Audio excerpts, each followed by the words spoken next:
안녕하세요. 사연 읽어주는 남녀입니다. 오늘도 와주셔서 감사드리며 그럼 오늘의 사연 바로 소개해드리겠습니다. 차로 1시간 남짓 달려야 주민들 사는 작은 마을 하나가 겨우 나오는 강원도의 아주 깊은 산골. 그 한가운데 자리한 지금은 모두 떠나고 아무도 살지 않는 화전민 부락. 온통 얼어붙은 한겨울 산골밤 풍경 속 부엉이 울음소리가 유독 어둡고 음산하고 불길하게 들려왔던 건 어쩌면 제 기분 탓이었을지도 모릅니다. 그때 전 바로 그 폐촌이 된 산골 화전민 부락에 있었어요. 폐가 중 하나에 다 쓰러져가는 헛간에 며칠을 잠복해 숨어 지내고 있었습니다. 한겨울의 추위는 마치 살을 애는 듯 했습니다만 전 그 며칠 내내 단 한 차례도 추위를 느낄 수가 없었어요. 제가 잠복해 숨어 지내던 이유와 추위를 느끼지 않았던 이유는 단 하나였어요. 장장 10여 년간의 소갈이 해왔던 친정어머니의 실종사건을 마침내 마무리 짓기 위해서였죠. 얼굴도 이름도 아직은 확실하지 않은 범인의 정체를 밝혀낼 수 있게 되었다는 생각만 하면 마음이 자꾸만 복잡해져서는 추위 따위를 느낄 겨를조차 없었습니다. 산기슭의 해는 여느 도시의 낮보다 훨씬 빨리 저무는 법입니다. 하물며 강원도 깊은 산골의 겨울의 낮은 시간이 몇 시인데 벌써 저녁인가 싶은 생각이 드는 순간 밤이 되어버리더군요. 제 잠복이 일주일째 접어들던 그날에도 빠른 어둠이 찾아왔습니다. 바로 그 무렵이었어요. 화전민 부락 진입로에서 망을 보던 남편이 제가 숨어있는 폐가의 헛간으로 헐레벌떡 뛰쳐 들어왔습니다. 여보, 방금 마을 입구 쪽으로 차 한 대 들어오는 소리 들렸어. 어두워서 어떤 차인지 확인 못했지만 전조등 불빛이 가까워지는 건 직접 봤어. 나 보자마자 지름길로 몰래 뛰어왔으니까 범인이 적당한 데 주차하고 여기까지 걸어오려면 5분 정도 걸릴 거야. 확실한 거지? 당연하지. 경찰 말로는 여기 아무도 안 사는 동네라면서 어두워진 이 시간에 혼자 찾아올 사람은 범인밖에 없어. 앞으로 벌어질 대참사에 대한 어떤 직감이라도 했던 걸까요? 찾아올 사람이 범인밖에 없다는 남편의 말을 듣는 순간 전 이루 말로 형언할 수 없는 긴장에 휩싸였습니다. 그런 제 심정이 표정이 고스란히 드러났던 모양인지 남편이 절 붙들고 속삭이더군요. 앞으로 어떤 일이 벌어지든 간에 장모님을 위해서 마음 단단히 먹어야 돼. 당신이 흔들려버리면 말짱 도루묵이야. 알지 그럼. 마음 이미 단단히 먹었고 범인이 어떤 사람이든 절대 용서 안 할 거야. 난 우리 엄마 딸이니까. 그렇게 마음을 다잡은 전 남편과 함께 잠시 숨죽여 기다렸습니다. 남편의 말대로 한 5분 남짓한 시간이 흘렀을까요? 마침내 저희 부부가 숨어있는 폐가의 마당으로 후레쉬 불빛이 비춰졌습니다. 그 후레쉬 불빛의 주인은 친정어머니의 실종사건에 범인이 사실상 확실시 되던 상황. 다 쓰러져가는 헛간의 마당으로 들어온 범인의 얼굴을 몰래 확인한 저는 마음 단단히 먹겠다는 각오와는 다르게 크게 당황하고야 말았죠. 그가 제발 범인이 아니기만을 바랐던 신랄 같은 희망의 끈이 사라져버리던 순간이었으니까요. 안녕하세요. 저는 아직은 중년의 한 여성입니다. 제가 겪은 너무도 충격적인 이야기를 한번 꺼내보려 해요. 저의 친정어머니께서는 가난한 농사꾼 집안에 딱 하나 있는 며느리셨어요. 1년 내내 고생고생해가며 농사를 지어야 이듬해 보릿고개를 겨우 넘길 수 있을까 말까 할 정도로 가난한 소작농이었습니다. 하지만 가난보다 더 무섭고 힘들었던 것이 있었으니 그건 바로 제 할머니로부터 쏟아지는 구박이었죠. 너 설마 애 낳기가 무서워서 밤마다 아범 피하는 거 아니냐? 설마 그럴 리가요. 저도 빨리 아이 갖고 싶어요, 어머님. 그런 지가 혼이 난 지 몇 해째인데 아직도 임신 소식이 없어. 5대 독자 송귀한 집안에 시집을 왔으면 얼른 사내놈 서너씩 순풍순풍 낳아도 모자랄 판에. 아니, 하다못해 절에 다니면서 부처님한테 불공이라도 올리던가.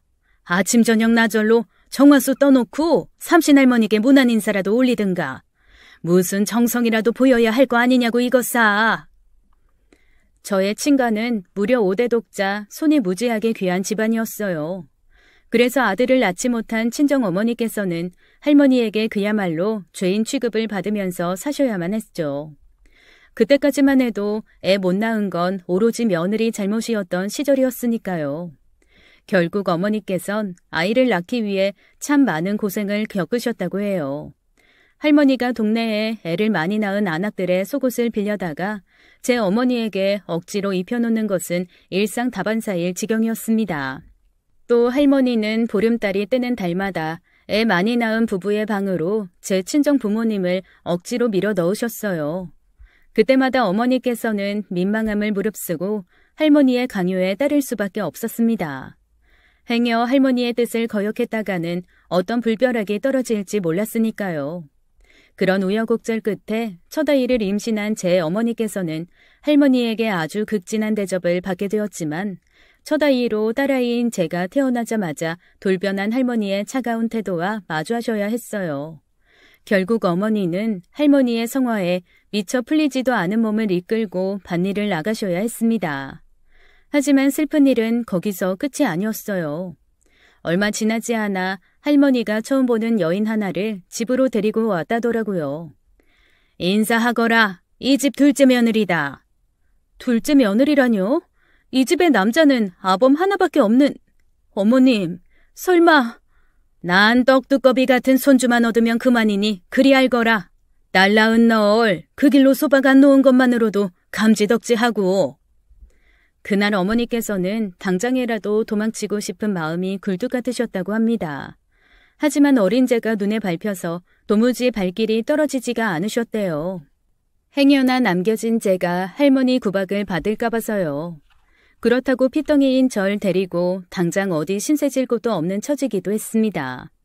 어머니의 친정은 그러니까 제 외가댁은 너무도 가난했었다네요. 먹고 사는 입이라도 하나 덜기 위해 제 어머니를 시집 보내버린 것이라고 하니 말 다했죠.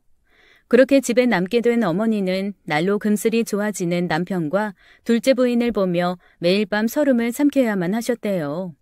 그날의 설움을 당당하게 이겨내고 혈육인 제게 아픔을 물려주지 않겠다 다짐하면서 말이에요. 몇 년이 지나 제 아버지와 둘째 부인 사이에 아이가 생겼지만 그토록 독했던 할머니는 결국 아이가 손자인지 손녀인지 확인하지 못했습니다. 그 시절엔 참으로 무서운 병이었던 결핵으로 인해 유언도 없이 돌아가셨거든요. 제 어머니는 없는 살림에 옆집에 돈까지 구워가며 할머니의 장례를 최대한 정성스럽게 치르셨죠. 그때가 제 나이 7살, 전 엄마를 이해할 수가 없었습니다. 할머니가 미울 법도 한데 엄마는 사람을 미워하는 마음으로 떠나보내면 안 된다고 하셨어요. 자식인 제가 올바르게 자라길 바라는 마음에서 할머니를 향한 미움과 원망을 속으로 삭혀내며 며느리 된 도리를 끝까지 다 해내셨죠. 하지만 그래봤자 겨우 7살이었던 저는 그 마음을 도무지 헤아릴 수가 없었어요. 그리고 이해할 수 없는 일이 하나 더 있었습니다. 그건 바로 아버지였죠. 아버지는 임신 중인 둘째 부인에게 부정탈지도 모른다며 할머니의 장례식엔 코빼기도 보이지 않았습니다. 그리고는 장례가 끝나기 무섭게 둘째 부인만 데리고 집을 떠나버렸어요. 전 가지 말라며 울며 불며 매달렸지만 돌아온 건 아버지의 냉대뿐이었습니다. 네 둘째 엄마 뱃속에 든 게 사내놈인 모양이다. 배꼽이 불뚝 솟아오른 걸 보니 사내놈을 이런 시골 구석에 처박혀 농사만 짓게 할 수는 없잖냐. 아빠랑 작은 엄마는 그래서 떠나는 거야.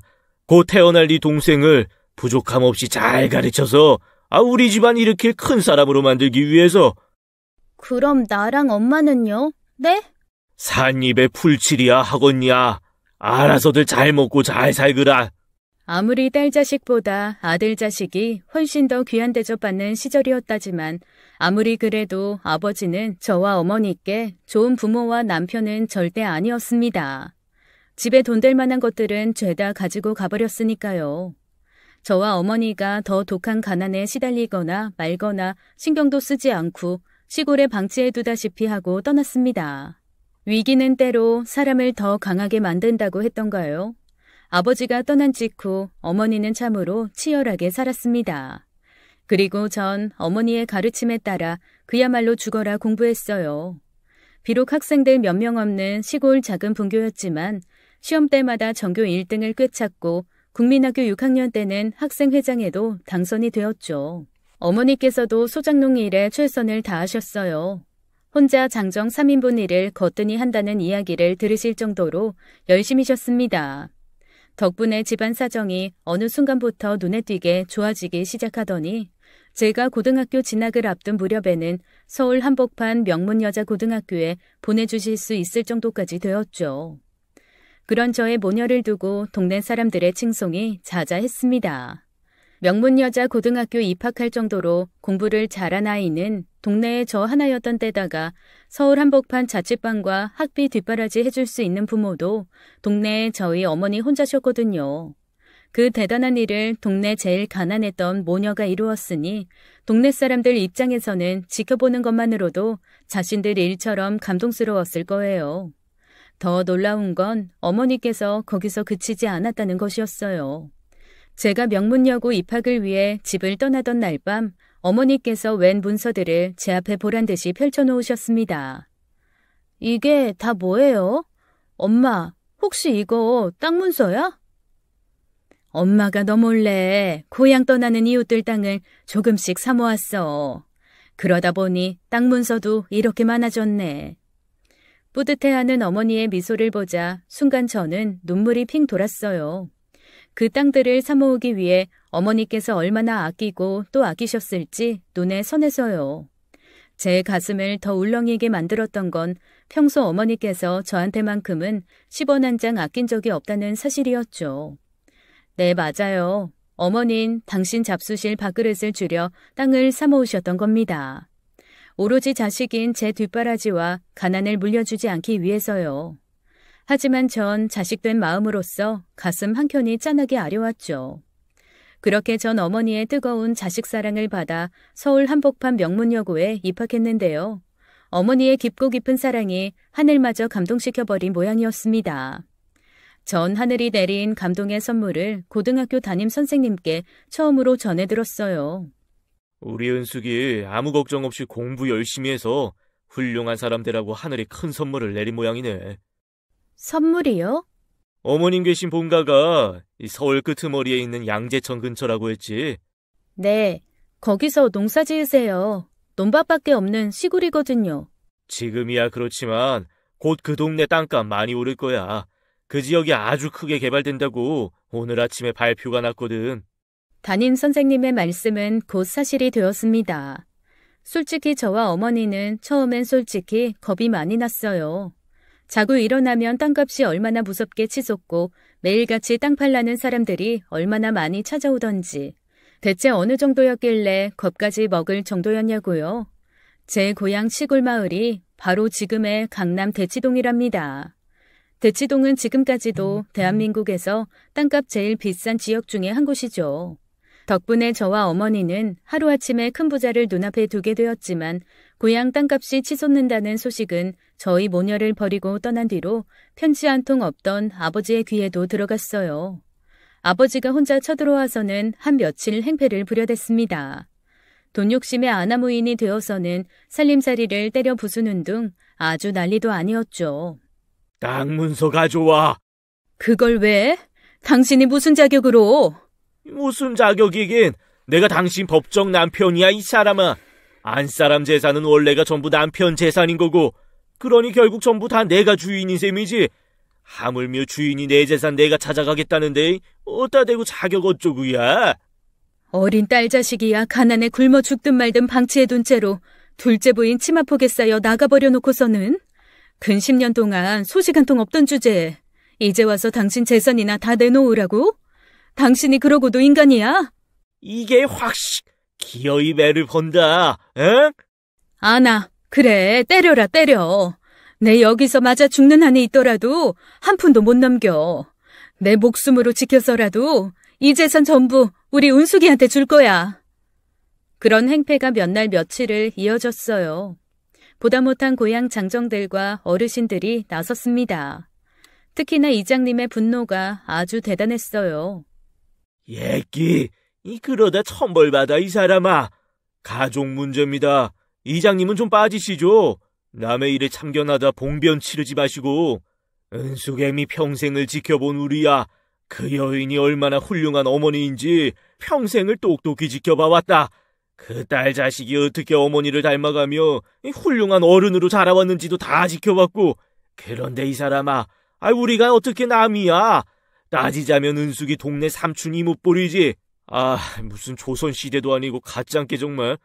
그래서요, 다 늙어 빠진 이장님 혼자서 뭘 할 수 있는데, 거 사람 참, 고향 떠난 지 한참 돼가지고서는 영 감이 없어진 모양이구마. 나이 먹을 만큼 먹은 사람이 겁도 없이 혼자 총대나 맸을까? 뭐요? 우리 마을 전부가 은숙애미 편이라고 이놈아. 그렇게 이장님이 고함을 치는 순간 마을 남자 어른들과 청년들이 우르르 몰려왔어요. 그분들의 격한 분노는 아버지에게 고스란히 전해졌고, 아버지 멍석마리를 당하게 되기 직전에서야 꽁지가 빠져라 도망쳤죠. 이후로 한 몇 년 평화로운 날들을 보냈습니다. 어머니는 순조롭게 토지를 매각해 상상도 못하던 거부가 되셨죠. 전 고등학교도 전교 1등으로 졸업해 명문대에 떡하니 입학했는데요. 제가 명문대 4학년에 진학을 앞두고 있던 어느 봄날, 제 자취방으로 어떤 고등학생 남자아이의 전화가 걸려왔어요. 누군지 모르는 그의 목소리는 덜덜 떨리고 있었습니다. 저기 혹시 은숙 누나 되시나요? 네, 그런데요. 누구시죠?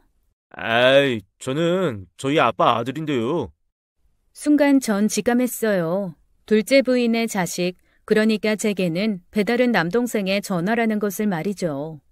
그 녀석의 목소리는 많이 앳되었지만 분명 아버지를 참 많이 닮아 있었거든요. 그렇구나. 근데 어쩐 일이니? 서로 얼굴도 이름도 모르는 사이에 이렇게 갑자기. 아빠랑 엄마 두 분 다 교통사고로 돌아가셨는데요. 장례를 어떻게 해야 할지 모르겠어서. 세상 참 허망하다는 생각이 들었어요. 아버진 아들 자식 하나 뒷바라지 한다며 저와 어머니를 버리고 떠났는데, 그런 아버지가 아들에게 부모 장례 절차 알려줄 주변 지인 하나 남겨놓지 않고 세상을 떠나버렸다는 사실이 제 입장에서는 선뜻 이해가 되질 않았던 거죠. 전 어머니 덕분에 무한한 사랑을 받았고 동네 이웃들의 정 또한 부족함 없이 누렸으니까요. 다만 길게 고민할 겨를이 없던 저는 곧장 비보를 어머니께 전했습니다. 어머니는 지체 없이 장례 절차를 준비하기 위해 나섰습니다. 그런데 태어나 처음 만나는 남동생의 차림새를 보니 어찌나 허름하고 남루한 행색이던지, 동생은 다 해진 교복 차림에 혈색을 보아하니 잘 먹지도 못한 눈치였습니다. 아버지와 둘째 부인은 교통사고로 세상을 떠났다고 했어요. 그리고 그들이 어떻게 살아왔는지는 장례식장에서 알게 되었습니다. 빈소가 열리기가 무섭게 빚쟁이들이 먼저 쳐들어왔거든요. 남동생은 빚쟁이들이 장례식장을 난장판을 만들고 돌아간 뒤에서야 흐느껴 울었습니다. 핏줄은 핏줄이던 모양이더라고요. 아버지에게 그렇게 당해놓고 얼굴도 이름도 모르며 살아왔던 남동생인데, 동생이 눈앞에서 울고 있으니 제 마음이 다 무너지는 심정이었죠. 그래서였을까요? 둘째 부인이라는 사람을 향해 분노가 치솟았습니다. 너희 어머니는 친척도 없으시다니? 어떻게 된 어른들이 어린 너한테 혼자 장례를 치르게 만들어? 어머닌 고아 출신이셨어요. 그래서 저 혼자. 그럼 세상에 이제 너 혼자 남았다는 거네? 남동생이 애써 씩씩하게 끄덕이자 제 눈에는 그만 눈물이 한가득 들어차고야 말았습니다. 동생이 너무 가엾고 안쓰러워서 어떻게 해야 할지 모르는 심정이었죠. 그런 제 심정을 훤히 꿰뚫은 어머니께서 절 조용히 데리고 나가시더라고요. 많이 속상한 거 알아. 아버지 향한 네 감정이야 어떻든지 간에 배달은 형제고 뭐고 다 떠나서 핏줄은 본능적으로 끌리는 법이라잖니. 그래서 말인데 은수가. 엄마도 나랑 같은 생각이야? 나 도저히 쟤 혼자서 내버려두지 못하겠어. 나이도 나보다 7살이나 어리잖아. 그런 애한테 혼자 상주를 맡길 수는 없잖아요. 그래도 한 번만 더 물어볼게. 아버지 장례를 상주로서 치르는 일이 너한테도 많이 힘들고 어려운 일이 될 거잖니. 그래도 정말 괜찮겠어? 그렇게 말씀하시는 어머니의 모습에서 전 순간 할머니의 장례를 정성스레 올리던 어머니가 떠올랐습니다.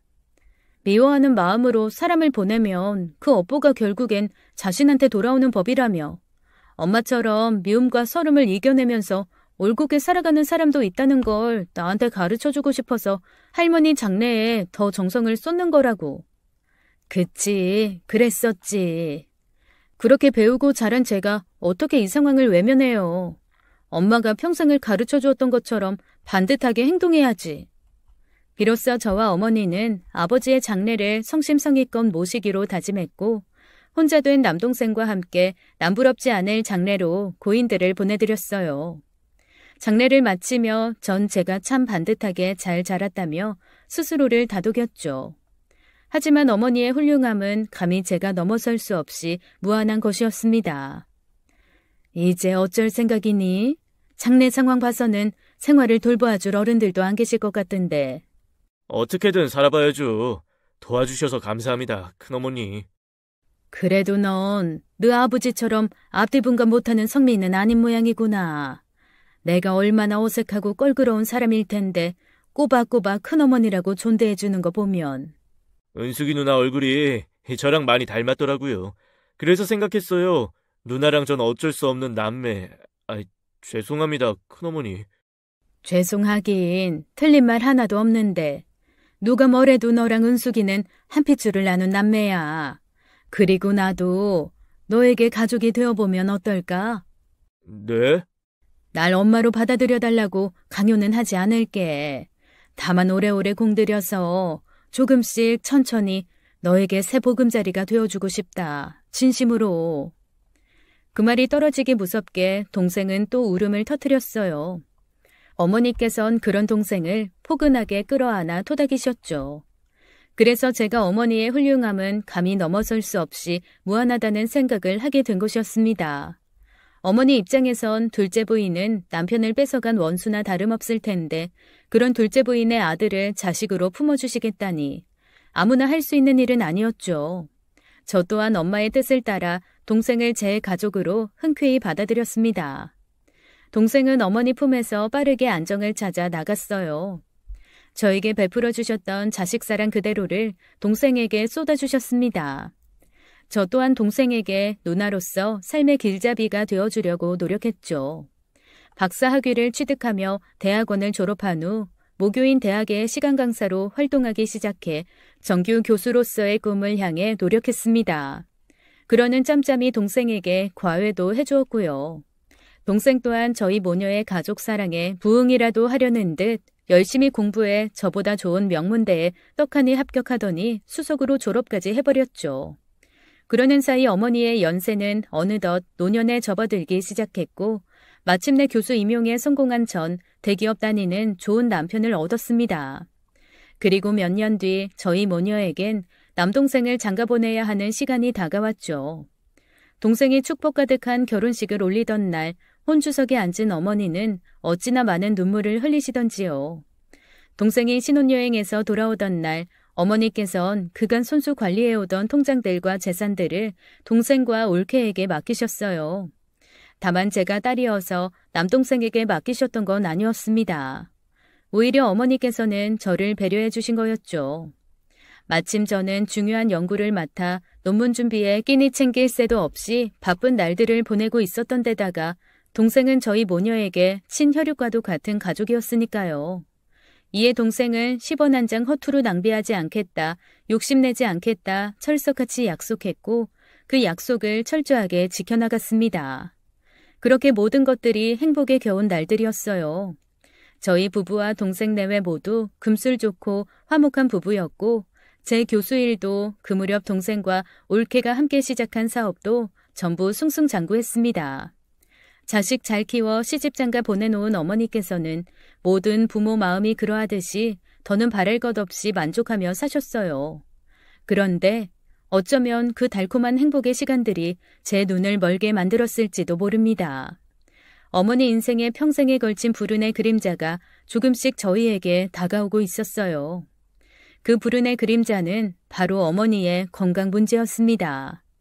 어머니께서 너무 고된 노동으로 젊은 시절을 모두 지내오셨던 탓에 잔병치레가 무척이나 많아지셨거든요. 혈압과 뇌압이 많이 높다, 매사에 주의해야 한다는 진단을 받기가 무섭게 제가 보는 앞에서 잠깐 화장실에 다녀오신다면서 일어서려다 쓰러지셨어요. 그리고 정신없이 달려간 병원에선 청천벽력 같은 진단이 떨어졌죠. 중증 뇌출혈 증상이에요. 수술 후 경과를 지켜봐야 정확하게 알겠지만 연세도 있으시고 기력도 쌓여하시다 보니 안정적인 예후를 장담할 수가 없겠습니다. 그럼 이제 어떻게 되시는 건가요? 흔히 예상되기로는 반신마비, 언어장애 등의 신경학 쪽 후유증이 있을 수도 있고요. 그 밖에 여러 합병증 증세로 인해 정상적인 생활은 아마도 어려우실 거라고 봐야죠. 경우에 따라서는 급성 치매로 발전하는 상황 또한 염두에 두셔야 하고요. 의사의 사망 선고 같은 말에도 저는 좌절하지 않았어요. 동생과 제가 엄마를 잘 돌봐드리면 된다고 믿었으니까요.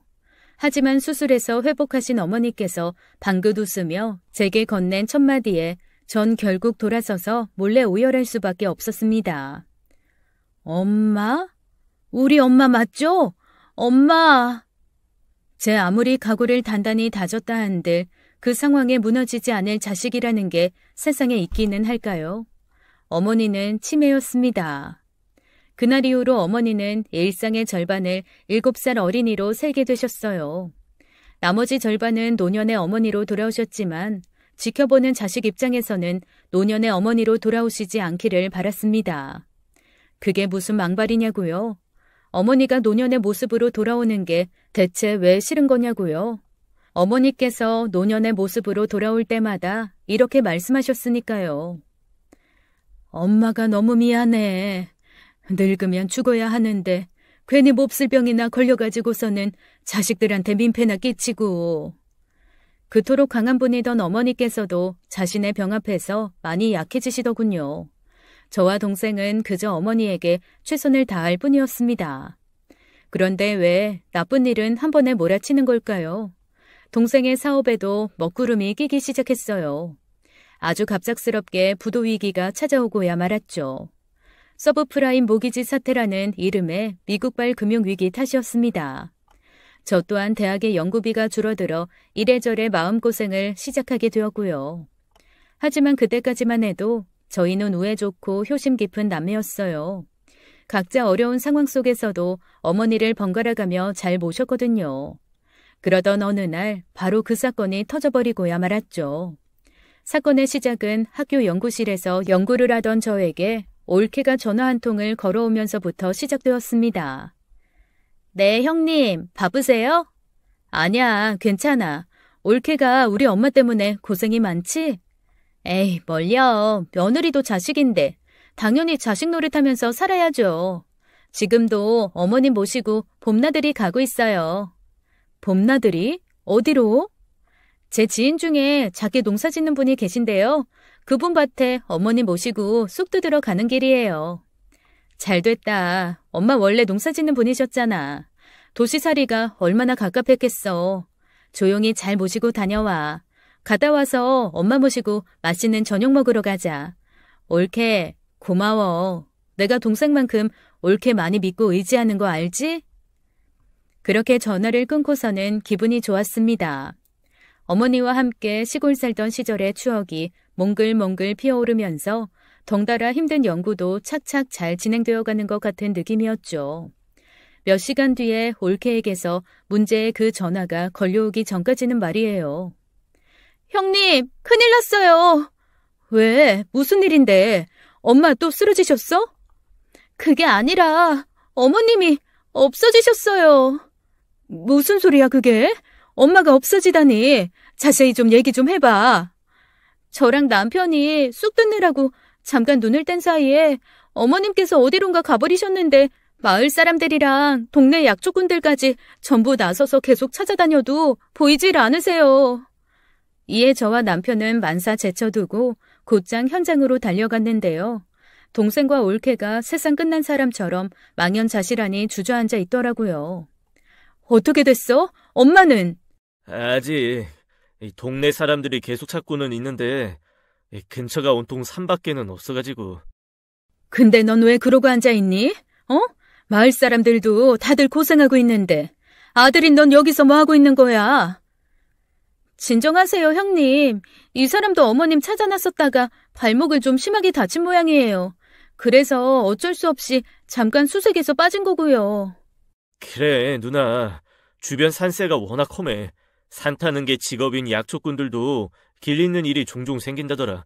그런 상황에서 부상까지 입은 내가 억지로 수색 작업에 동참했다가는 괜히 여러 사람 방해만 되는 꼴밖에 안 되잖아. 그 말에 제가 돌아보니 주변 산세가 한눈에 보기에도 아주 깊고 험하더라고요. 누나로서 동생이 수색에 빠진 일이 참 잘한 선택이라는 생각이 들었죠. 결국 전 사라진 엄마의 딸이자 다친 동생의 누나로서 냉철한 판단을 해야만 했어요. 올케는 괜찮지? 네, 하루 종일 산 타서 조금 지친 것 말고는요. 그럼 됐어. 여긴 일단 나한테 맡기고 올케가 운전해서 동생 데리고 가. 그래도 괜찮으시겠어요? 어쩔 수 없잖아. 약초꾼들도 길 잃기가 부지기수인 산이라며. 누나는 어떻게 하려고? 남아 계신 마을 분들이랑 같이 산에 들어가 보려고. 도시에서 자란 너랑은 다르게 누난 시골 출신이잖아. 뭐 우리 동네는 여기만큼 험한 산까지는 없었지만 그래도 시골 살던 가다가 어디 가겠어? 그니까 넌 누나 믿고 얼른 병원 가서 치료부터 받아. 엄마 돌아오셔서 너 다친 모습 보면 또 미안해 하실라. 아니다, 여보. 당신이 동생네 차 대신 운전 좀 해서 병원에 데려다 줘요. 직접 운전하기엔 올케도 하루 종일 많이 지쳐버린 기색인데. 그때 동생과 올케가 화들짝 놀라더라고요. 그런 둘을 향해 제가 고개를 갸웃하는 순간 동생과 올케가 제게 어색하게 미소를 지었습니다. 왜들 놀라고 그래? 매형이 운전해서 병원 데려다 주면 서로 안심이잖아. 지친 동서 운전하다 사고 날 일도 방지할 겸. 어차피 우리 남편도 너처럼 도시 출신이라 산 잘 못하고. 그게 아니라... 맞다. 누나 혼자 마음 고생하게 둘 수 없으니까 매형이라도 옆에서 잘 다독여줘야지. 이 와중에도 역시 내 동생이 누나를 참 잘 챙긴다 하는 생각이 들었어요. 결국 동생은 올케가 운전하는 차를 타고 병원으로 향했고 누나 노릇을 마친 저는 마을 이장님의 도움을 받아 어머니를 찾아 산으로 들어가려고 했지만 수색을 나갔던 주민들과 약초꾼들이 때마침 빈손으로 산에서 내려오는 모습과 마주해야만 했습니다. 어머니는요? 네? 이제 곧 해 떨어집니다. 더 이상은 위험해요. 멀쩡한 사람들까지 다쳐서 나오는 수가 생긴다니까요. 그래도요, 선생님. 연로하신 장모님이 실종되셨어요. 건강하신 분도 아니고 치매까지 있으신 분이에요. 저 험한 산 속에서 밤새 얼마나 무섭고 추우시겠냐고요. 하지만 저는 주민분들과 약초꾼분들을 다시 산으로 올려보낼 수가 없었습니다. 그분들도 모두 누군가의 자식이자 부모일 텐데 위험하기 짝이 없는 밤중의 산으로 도저히 올려보낼 수가 없더라고요. 그렇게 실종 당일의 수색은 실패로 끝이 나버렸죠. 전 그 지옥 같은 밤을 온통 눈물로 지새우며 괴로워했어요. 이튿날에는 경찰, 소방대원, 인근 군부대 군인들까지 동원되어 대대적인 수색작전을 펼쳤습니다. 저와 남편 또한 목숨을 걸고 그 험한 산등성이들을 종일 헤집고 다녔고요. 하지만 어머니는 돌아오지 않으셨어요. 또 이튿날에도 다음 날에도 무려 일주일간의 대대적인 수색작전 동안 어머니의 흔적조차 발견할 수가 없었습니다. 결국 수색작전은 아무 소득 없이 종료되었고 담당 형사님께서는 죄송하다는 말만 거듭 남기며 자신의 자리로 돌아가셨어요. 전 곧장 학교에 교수직 사임 의사를 밝히고는 어머니를 찾기 위한 기나긴 여정을 시작했습니다. 전국에 있는 노인 보호소란 보호소는 다 찾아다녀 봤어요. 행여나 엄마가 혼자 집에 찾아오시다 길을 잃지는 않았을까 싶은 마음에 온갖 노숙자 쉼터란 쉼터도 빠짐없이 살펴보며 다녔습니다. 물론 어머니께서 실종된 곳은 충청북도의 시골 산골마을이었지만 부모 찾겠다는 자식이 세상 어딘들 찾아다니지 못하겠냐고요. 그렇게 전 조선 팔도 도시와 농촌을 가리지 않으며 희망이 있을 법한 곳이란 곳을 모조리 찾아다녔죠. 동생과 올케도 어머니를 찾기 위해서 최선을 다해 주었어요. 특히나 동생은 자신의 부주의로 어머니를 놓쳐버렸다는 사실에 많이 괴로워했습니다. 전 그런 동생이 무척이나 안쓰럽기만 할 따름이었고요. 굳이 따지자면 어머니의 실종은 동생 내외의 잘못이 맞겠지만 사건의 진정한 시작은 치매라는 몹쓸 병 때문이었으니 그 치매를 원망할지언정 동생이 하루빨리 자책감을 떨쳐내기를 바랄 뿐이었던 거죠. 동생 또한 자신의 잘못을 만회하려는 듯이 어찌 보면 저보다 더 열정적으로 어머니를 찾아 헤매었는데요. 다만 저희 부부와 올케 내외는 한 번도 동행을 하지는 않았어요. 저의 엄마 찾기가 처음 시작되던 날 동생이 이렇게 말하더라고요. 각자 부부끼리 흩어져서 다니자. 하루라도 빨리 엄마를 찾으려면 우르르 몰려다니는 것보단 두 가족이 흩어져서 각자 찾는 쪽이 훨씬 빠르잖아. 그 말에 저희 부부가 동의하면서 두 가족이 각자 흩어져 엄마를 찾기 위해 최선을 다했어요. 하지만 장장 10여 년 동안씩이나 어머니의 흔적조차 찾지 못하리라고는 그때까지만 해도 전혀 상상도 할 수 없었습니다. 수색 3년 차에 교수직에 복직했지만 제 삶은 하루가 다르게 피폐해져만 갔죠. 그 와중에 한 가지 안심이 되었던 건 어머니가 실종되실 무렵에 닥쳐왔었던 동생의 사업부도 위기가 잘 마무리되었다는 점이었습니다. 영특한 제 동생이 사업 수완이 참 좋았던 모양인지 어머니 실종 이후 얼마 되지 않아 부도 위기를 이겨내고 오히려 호황을 맞았다더라고요. 전 그런 동생이 너무나도 의지가 되었습니다. 그렇게 어머니의 실종 사건이 10여 년에 접어들던 얼마 전, 정확히는 강원도 쪽에 산불이 크게 나던 몇 해 전 한겨울의 일이었죠. 친정 어머니께서 자꾸 꿈에 나오시기 시작했어요. 어머니는 동생 내외와 함께 나들이를 떠나던 차림새로 절 찾아와서는 동생의 차에 타기 무섭다며 하염없이 눈물을 쏟다가 사라지셨습니다. 전 그런 꿈을 어머니를 향한 그리움 때문이라고 생각했어요. 엄마가 오죽 보고 싶었으면, 내 삶이 오죽 피폐해졌으면 그토록 사랑하는 동생에게 어머니를 잃어버린 죄책감을 다 떠넘기려고 하나 싶은 생각으로 많이 괴로웠어요. 결국 전 우울증 약까지 복용하게 되었는데요. 얼마 뒤 그날도 어김없이 어머니를 찾아 헤매이던 제게 전화 한 통이 걸려왔습니다. 여보세요? 네, 여기 파출소인데 혹시 성함이 최은숙 씨 맞습니까? 네, 제가 최은숙인데요. 아유, 그러시구나. 이거 죄송하게 됐습니다. 저희 쪽에서 착오가 있었던 모양이에요. 전 지푸라기라도 잡는 심정으로 되물었어요. 제가 실종된 김자, 개자, 춘자 씨 딸입니다. 실종자 명단 찾아보시면 제 어머니 이름이랑 제 인적사항이 있을 건데요. 충청북도에서 실종되셨고요. 잠시만요. 실종자 명단이 진짜 있기는 한데 그럼 잠깐 확인 좀 부탁드릴게요. 저희가 보호하고 있는 여사님께서 당신 이름은 모르시고 최은숙님 엄마라는 말만 하시거든요. 여사님 모친 되시면 연세가 90은 되셨을 건데 통화하시는 분 목소리가 너무 젊으셔서. 실종자 명단에 적혀있는 내용 다시 한번 잘 봐주실래요? 저희 어머니 치매 있으세요. 절 엄마로 기억하시고요. 네. 치매 이력 확인했습니다. 그럼 일단 이쪽으로 좀 와주시죠. 저희 쪽에서도 추가로 조사 협조를 부탁드릴 내용도 좀 있고. 곧장 전 어머니를 보호하고 있다는 강원도 산골의 어느 파출소로 달려갔습니다. 파출소에 도착한 전 경악하고 말았어요. 누군지 알아볼 수 없을 만큼 처참한 몰골의 여자가 절 끌어안았거든요. 머리는 기름기에 떡진 산발이었고 얼굴과 온몸은 몇 년을 씻지 못한 사람처럼 때로 시커맸죠. 엄마, 우리 엄마 이름 최은숙.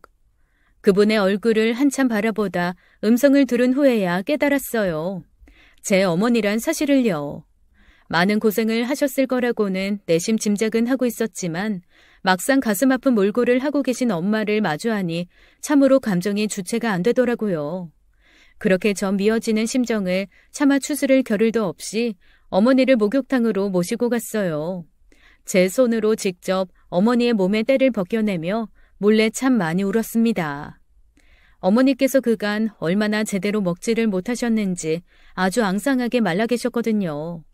목욕을 마치고는 근처 식당으로 자리를 옮겨 어머니께 밥을 사드리며 또 한 번 울었어요. 소화기관이 많이 약해지셨는지 먹은 걸 온통 개워내시더라고요. 그래도 언뜻 다행이라는 생각이 들었습니다. 지난 10년간의 고생이야 어쨌건 앞으로 제가 잘 모시면 되니까요. 그리고 그제서야 동생이 생각났어요. 이 기쁜 소식을 동생에게 전하기 위해 막 전화를 걸려는데 일전에 그 경찰이 또 저에게 전화를 걸어왔습니다. 본서에서 연락이 와서요. 아직 관내시면 경찰서 들러서 조사를 좀 받고 가셔야겠는데요. 전 그 말이 어머니의 실종 사건을 종결짓기 위한 절차인 줄로만 알았어요. 하지만 막상 경찰서로 가서 형사님과 마주 앉아 보니 용의자로서 취조를 받는 입장이더군요. 어머니께서 차로 1시간을 달려야 겨우 나오는 산골짜기 화점인 폐촌부락에서 발견되셨어요. 일반인은 쉽게 접근도 할 수 없는 그런 곳인데 얼마 전 근처에 산불 크게 났다가 꺼진 다음에서야 예방 차원으로다가 소방서에서 순찰 돌다가 겨우 발견되셨고요. 행여 산불에 휘말리기라도 했으면 정말 어쩌시려고 그런 짓을. 그런 짓이라뇨? 제가 이런 조사를 받아야 하는 이유가 뭐냐고요, 대체. 어머님 재산이 많으시더라고요. 이보세요, 형사님. 목소리 높이실 상황 아니십니다. 저희 이 사건 아주 무겁게 생각하고 있어요. 따님께서 재산 문제로 어머님과 불화를 겪은 끝에 연로한 어머니를 화점 및 폐촌 불악에 방치해놓고서는 주변의 의심을 받지 않기 위해 실종 자작극을 벌였던 건 아닌가, 그런 방향으로요. 어머니 치매세요. 치매 걸린 분이랑 무슨 재산 다툼을 하냐고요. 아니면 형제간의 재산 다툼이라든가 경찰 일 오래 하다 보면 별의별 꼴 다 봅니다. 형제 한쪽이 자신만 아는 곳에 부모를 모셔놓고 혼자서 재산을 독차지하는 경우가 의외로 꽤 많아요. 절 그렇게 의심하는 정황이 대체 뭔데요? 이유나 알고 취조당합시다. 어머니께서 방치되어 계셨던 폐가에서 누군가 지속적으로 요깃거리들을 가져다 놓은 흔적들 발견됐어요. 빵이나 과자 같은 누가 뭐래도 이거 방치해진 거 아닙니까? 좋아요. 일단 의심스러운 상황인 건 맞는데요. 전 아닙니다. 말을 마친 저는 어머니를 찾아다녔던 10여 년간의 증거들을 형사에게 내보이며 되물었어요. 10년씩이나 어머니를 찾아다닌 제가 자작극이요? 심지어 실종 당일에는 동생 내외가 어머니 모시고 같이 쑥 두드러 봄나들이를 떠나던 길이고요. 그건 10년 전 경찰 조사 찾아보시면 다 나올 겁니다. 그럼 동생분은 어떻게 생각하세요? 의심스러운 정황이 있던가요? 살펴보니까 동생분은 어머니 쪽 호적에 올라가 있지도 않은 것 같은데요. 나름 사연 있는 가족이라서 그런 거고요. 생사람 그만 잡으세요. 제 동생 그럴 사람 아닙니다. 마침 미리 연락해두었던 남편이 경찰서에 도착하면서 전 일단 어머니를 모시고 귀가하게 되었는데요. 집으로 향하는 길에 제가 동생도 어머니를 많이 찾아다녔다는 말을 하기가 무섭게 어머니께서 차에서 뛰쳐내리려고 하셨습니다. 그런 어머니의 모습에서 전 순간 심상치 않음을 느꼈죠. 치매 노인이라고 해서 인지 능력이 완전히 없을 것이라고 생각하면 그건 오산이거든요. 오히려 치매일수록 본능적인 감정 표현에 충실하는 경우도 있습니다. 예를 들자면 본능적인 사랑이나 본능적인 공포 같은 것들이요. 어머니께선 저로선 알 수 없는 이유로 인해 동생을 두려워하고 있었습니다. 그리고 얼마 전부터 꾸기 시작했던 일전의 꿈이 뇌리에 스쳤어요. 봄나들이 복장으로 나타나셔서는 동생 차에 타기 싫다며 한참을 울다가 사라지셨던 제 꿈속 어머니의 모습 말이죠. 마침 누군가 의도적으로 어머니를 방치한 듯 주기적으로 과자와 빵 같은 먹거리들을 던져준 것으로 보인다던 형사의 말까지 들어버린 상황. 하지만 사랑하는 동생을, 어머니께서 사랑으로 품어주셨던 동생을 제가 감히 함부로 의심할 수는 없었습니다. 확인이 필요했던 저는 어머니를 일단 병원에 모셨어요. 지난 10년간의 방치 생활로 인해 건강이 많이 상해 입원 치료가 필수적인 상황이었거든요. 그리고는 곧장 어머니가 발견되셨다는 화전민 폐촌 부락으로 향했습니다. 역시나 어머니께서 방치되셨던 폐가에는 형사님의 말 그대로 빵과 과자 같은 먹을거리들의 흔적이 고스란히 남아있었죠. 가장 가까운 상점까지는 차로 1시간 남짓 걸리는 먼 거리이니만큼 쇠약해진 어머니께서 직접 오가실 수 있는 상황이 아니었어요. 실종 당시에는 지갑조차 가지고 계시지 않았었고요. 즉 누군가가 제 어머니를 폐가에 방치한 것이 사실이었던 겁니다. 그렇다면 대체 누가, 무엇을 위해서, 그걸 알아내기 위해 저는 무작정 남편과 함께 잠복을 시작했죠. 저와 남편은 경찰도 형사도 아니니까요. 일반인인 저희가 할 수 있는 방법이라고는 그게 최선이었습니다. 다만 동생을 향한 어머니의 불안이 의붓아들인 동생을 기억하지 못하기 때문이기를 동생이 아닌 범인이 어머니가 발견되었다는 사실을 모르는 채로 어머니께 먹을거리들을 가져다 주러 왔다가 제게 발각되기를 간절히 바라고 또 기도할 뿐이었죠. 저희 부부가 지켜보고 있는 줄은 까맣게 모르는 채로 범인들이 다가오고 있었습니다. 몇 주 동안 먹을 과자와 빵이 한가득 든 비닐봉지를 들고서요. 후레쉬 불빛을 앞세워 폐가를 들여다보는 범인들은 다름 아닌 그들이었어요. 뭐야, 이 노인네 방 안에 없는데?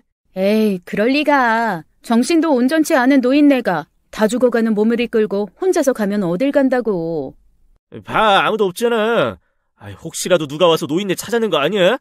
여기 폐촌 있다는 거 아는 사람 없어. 다들 고향 떠난 지가 언젠데. 정말 진짜 확실한 거지? 당신 장모님 의심하는 거야 지금? 여기 우리 엄마 고향이라고. 우리 엄마가 마지막으로 떠난 사람이라니까. 그리고 10년 동안 아무 문제 없었잖아. 노인네가 바퀴벌레처럼 목숨줄 붙들고 뻗팅기는 것만 빼놓으면. 그럼 혹시 산불에 휘말린 건가? 얼마 전에 이 근처에 산불 크게 났었다는데. 그러면 차라리 고마운 거 아니야?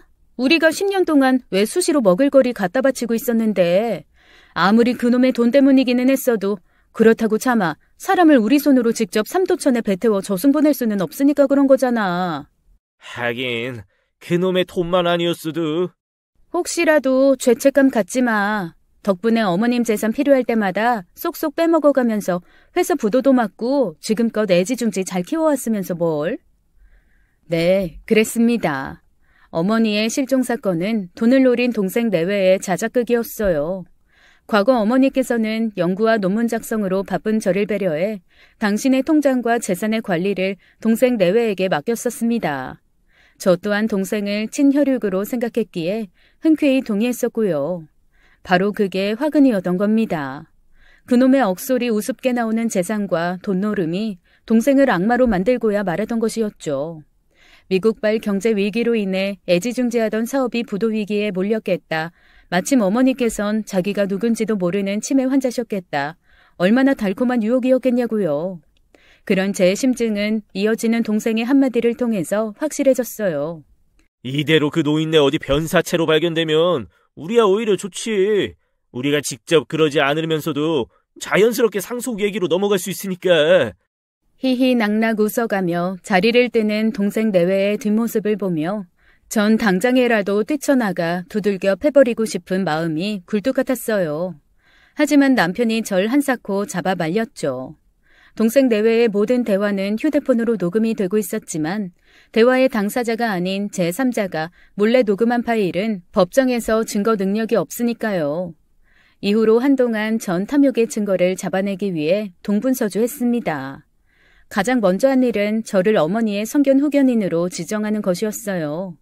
성견 후견인이 된 덕분에 어머니 명의로 된 재산의 동향을 전부 파악할 수 있게 되었죠. 그 결과 동생 내외가 어머니의 계좌에 있던 현금 거의 전부를 빼돌린 흔적이 발견되었습니다. 장장 10여 년에 걸쳐 티 안 나게 조금씩 빼돌렸더라고요. 다만 어머니 명의로 되어 있던 부동산만큼은 건드리지 못했는데요. 실종 상태인 어머니가 부동산 거래를 하게 되면 이를 의심스럽게 여긴 경찰들을 통해서 자신들의 악행이 발각될까 우려했던 것 같아요. 또한 동생은 법적으로는 어머니와는 아무 관계없는 사이이기 때문에 제가 성년 후견인 지정을 통해 자신들의 행각을 캐고 있다는 사실을 동생 내외는 까맣게 모르고 있었죠. 두 번째로 제가 한 일은 동생이 어머니를 찾아다녔다고 제게 말했었던 곳들을 일일이 직접 재방문하는 것이었어요.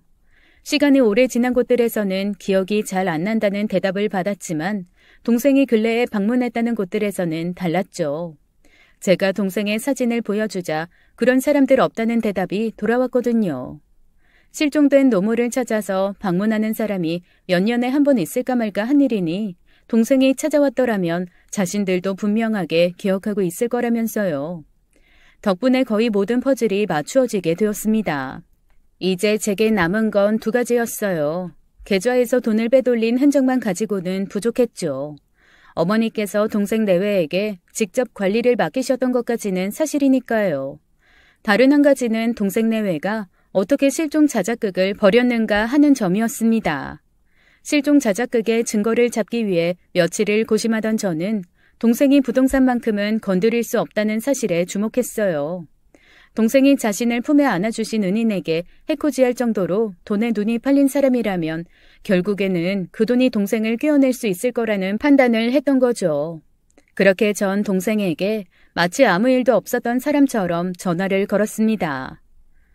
어머니 실종된 지도 10년이잖아. 법적으로도 몇 년 지나면 사망 선고가 가능하다던데. 우리 이제 그만 어머니 보내드리자. 그동안 엄마 찾아다니느라 너도 나도 많이 피폐해졌잖아. 더 이상은 어머니께서도 원하시지 않을 거야. 누나, 지금 그게 할 소리야? 어머니 살아계실 거야. 100년이 걸리든 1000년이 걸리든 내가 꼭 다시 집으로 모셔올 테니까 허튼 소리 하지 마, 제발. 어머니 명의 부동산들도 생각해야지. 가뜩이나 부동산 경기가 요동친다는데 어머니 실종 소식이 투기꾼들 귀에까지 들어가는 날에는 너 아주 큰 손해 보는 거잖아. 그게 왜 내 손해야? 난 재산에 관심 없으니까. 처음부터 다 너 줄 생각이었으니까. 그래? 아무리 그래도 이러는 거 아니야. 어머니께서 누나를 얼마나 사랑하셨는데. 아휴, 그래도 이젠 너무 지쳤다. 암튼 난 재산 너한테 다 넘기면서 어머니도 마음속으로 같이 보내드릴 예정이니까 자세한 얘기는 직접 만나서 하자. 내일 주말인데 같이 쑥도 들어가면 어때? 어머니를 향한 그리움도 단념할 겸. 동생은 생각해보겠다는 말을 끝으로 전화를 끊어버렸습니다. 누가 모를까 봐서요. 전화기 너머 진짜 얼굴은 신나서 웃고 있다는 걸. 역시나 동생 내외는 제가 아름아름 찾아낸 산등성이로 유유히 모습을 드러냈어요. 그곳은 쑥이 지천에 널려있는 장소였죠. 더 기다릴 것도 없던 전 동생 내외가 인사를 건네오기도 전에 대뜸 휴대폰 녹음 파일부터 재생시켰습니다. 어머니가 방치되었던 폐가에서 잠복하며 녹음했던 동생 내외의 추악한 대화가 흘러나왔죠. 뜻밖에도 동생 내외는 아주 덤덤하게 녹음 파일을 듣더니 이내 동생이 제 손에서 휴대폰을 빼앗아 짓밟았어요. 그리고는 주위를 두리번거리며 다른 사람이 없다는 걸 확인하기가 무섭게 표독스런 표정을 고스란히 드러냈죠. 그런 동생의 모습은 과거 돈에 눈이 멀어 저희 모녀를 겁박하던 아버지와 똑같이 닮아 있었습니다. 다 알면서 사람 놀리니까 좋아? 보니까 순순히 재산 넘길 것 같지도 않은데 대체 뭘 어쩌자고? 그거 알아? 너 지금 아버지랑 똑같은 표정인 거. 하긴 생각해보니까 아버지 행동도 지금의 너랑 비슷했었지. 집안에 돈 될 만한 건 싹 챙겨가지고 떠나버렸어. 본처랑 어린 딸 자식은 시골에서 굶어 죽거나 말거나 방치해둔 채로. 이래서 핏줄은 못 속인다는 거구나. 너도 똑같아. 그 아버지의 그 자식. 용건만 간단히 해. 괜히 돌아가신 아버지 얘기 꺼내지 말고. 용건? 그래, 그럼 단도직입적으로 물어보자. 그날 어머니를 어떻게 숨겨서 강원도 그 산골짜기까지 데리고 간 거야? 니들 차에 어머니 숨겨놓고 실종됐다면서 그 난리 부르스를 쳤던 거야? 발목 다쳤다는 거짓말까지 쳐가면서. 그래서 내가 매형한테 니들 차 운전해서 병원 데려다 주라니까 순간 그렇게 놀랐던 거 맞지? 아주 형사님 납셨네. 형사님 나셨어. 그래, 차 안에 그 노인네 숨겨놓고 그 길로 산골짜기에다 갖다 버렸다. 이제 와서 뭐 어쩔 건데? 벌받게 만들어야지. 엄마 계좌에서 빼돌린 돈도 전부 토해내게 만들고. 무슨 수로다가? 우리가 했단 증거 있어? 방금 그 녹음 파일. 몰래 숨어서 녹음한 파일은 증거 효력 없는데 이걸 어쩌나? 재산도 그래. 치매 노인네가 무슨 수로다가 나한테서 돈을 돌려받을 건데? 내가 직접 돌려받아. 어머니의 성년 후견인 자격으로. 성년 후견인은 보호 대상의 법적 지위를 대신해서 행사할 수 있다는 것 정도는 상식이니까 잘 알고 있을 테고. 증거 효력? 맞아. 몰래 숨어서 녹음한 파일이라면 당연히 증거 능력 없지.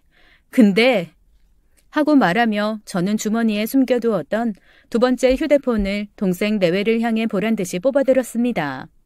물론 당연히 녹음 중인 휴대폰이었죠. 너랑 나랑 직접 대화한 녹음 파일이라면 어떨까? 그거라면 100% 증거 효력이 차고 넘치는데. 너 방금 내가 던진 미끼 제대로 문 거야. 네 입으로 네 몹쓸 짓거리들을 홀라당 증언해버린 꼴이라고. 알아? 순간 동생 내외는 사색이 되었어요. 오죽 당황하고 마음이 급했던지 동생은 제게 외마디 욕설을 터뜨리며 두 번째 휴대폰마저 빼앗으려 했습니다. 하지만 그런 동생에게 돌아온 건 저의 서슬퍼런 꾸짖음 뿐이었어요. 내가 아무런 대책도 없이 너처럼 위험한 애를 혼자서 만나러 왔겠니? 매형이 지금 어디서 뭘 하고 있는지 알아? 경찰서에서 대기 중이야. 증거 확보 성공했다는 내 연락 기다리면서. 내가 연락하는 즉시 네 손목에 쇠고랑 채워주려고. 덕분에 경찰들이 내가 지금 여기 있다는 거 뻔히 다 아는데 이 자리에서 내가 털끝 하나라도 다치는 일이 생긴다? 유력한 용의자는 너가 된단다, 이 모질이 자식아. 그러자 결국 패배를 직감한 동생 내외는 꿀먹은 벙어리가 되었습니다. 전 아랑곳하지 않고 마지막 한마디를 날렸어요. 우리 엄만 배 아파 낳은 친아들 못지않게 널 아꼈어. 그런 감사한 분한테 은혜를 갚지는 못할 망정 원수로 갚아? 각오해. 받은 만큼 전부 되돌려 줄 테니까. 오늘부로 네놈 인생은 시궁창 나락이야. 그 말을 끝으로 전 유유히 돌아섰습니다. 이후로는 아주 당연한 정의구현 수순이었어요. 동생 내외는 제 어머니께 벌였던 짓에 대한 모든 혐의가 인정되어 쇠고랑을 찾고 빼돌렸던 재산 또한 법원을 통해 법정 이자까지 더해 고스란히 토해내게 되었죠. 다만 동생 내외는 그 어마어마한 돈을 뱉어낼 현금이 없는 상황이었는데요. 그 문제는 동생이 운영하던 회사 지분으로 해결받습니다. 전 돌려받아야 하는 금액만큼을 동생 회사 지분을 통해서 받아냈어요. 물론 법원에서 인정하는 합법적인 채권 추심 절차를 통해서였습니다. 또한 그 회사 지분의 50%가 동생 명의였고 나머지 50%가 올케 명의였던 탓에 동생은 회사 전부를 제게 가져다 바친 꼴이 되고야 말았어요. 정확히 말하자면 제 친정 어머니에게 되돌려준 꼴이었죠. 그렇게 결국 망가져버린 건 동생 내외의 인생뿐이었습니다. 동생 내외가 그 소식을 들은 건 다름 아닌 교도소였거든요. 제 사연은 여기까지입니다. 전 오늘도 사랑하고 존경하는 친정 어머니를 성심성의껏 모시고 있어요. 그 마음 앞으로 절대 변하지 않을 것을 여러분 앞에 약속드리며 제 이야기를 마치겠습니다. 긴 이야기 들어주셔서 감사합니다. 지금까지 사연 읽어주는 남녀였습니다. 끝까지 함께해 주신 여러분 감사드리며 저희는 다음 사연으로 돌아올게요. 감사합니다.